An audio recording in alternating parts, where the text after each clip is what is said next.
ফলে পরিবহন সেক্টরে ভাড়া বাড়ানোর একটা দাবি উত্থাপিত হয়েছে এবং সেটাকে নিয়ে আমরা আলোচনা করেছি।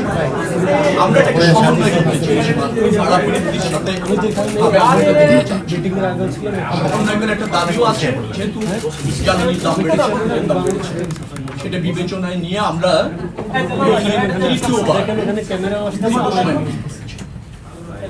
তারপর পরিবহন মালিক যারা আছেন এবং পরিবহন ব্যবসার সাথে যারা জড়িত আছেন তারা ভাড়া সমন্বয় করবার জন্য তাদের দাবি উপস্থাপন করলে আমাদের সাথে সেই বিষয় নিয়ে তাদের পর্যাপ্ত আলোচনা হয়েছে। কিছু যৌক্তিকতা আছে, আবার কিছু দাবি বাড়ানোর ক্ষেত্রে তাদের দাবিটা আমাদের কাছে মনে হয়েছে শুধুমাত্র পরিবহন মালিকদের পক্ষে এরকম।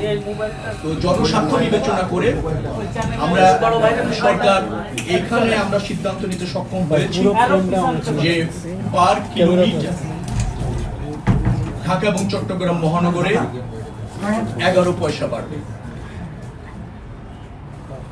আন্তঃজেলা যেখানে 52 সিটের গাড়ি আছে সেখানেও পার কিলোমিটার 11 পয়সা বাড়বে।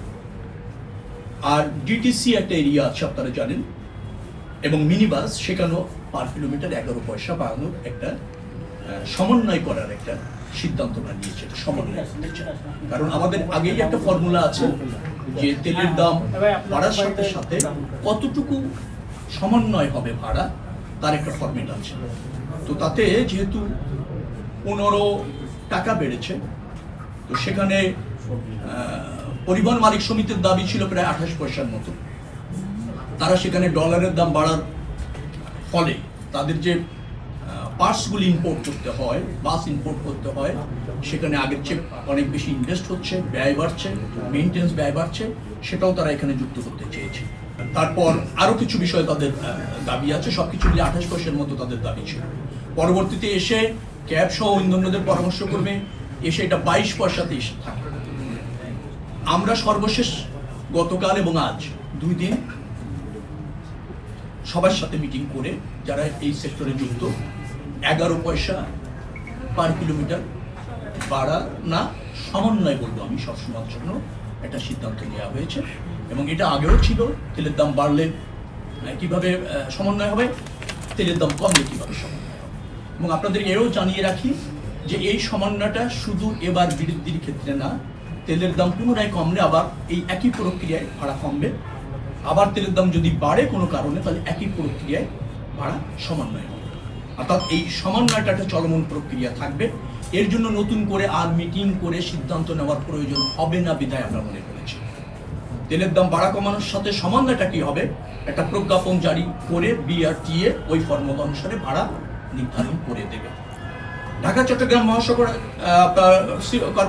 সিটি কর্পোরেশন এরিয়ায় এখন মনে হয় 2 টাকা 42 পয়সা আছে পার কিলোমিটার, সেটা 11 পয়সা যুক্ত হয়ে 2.53 টাকা আপনার হবে, তাতে 4.45% বাড়ছে।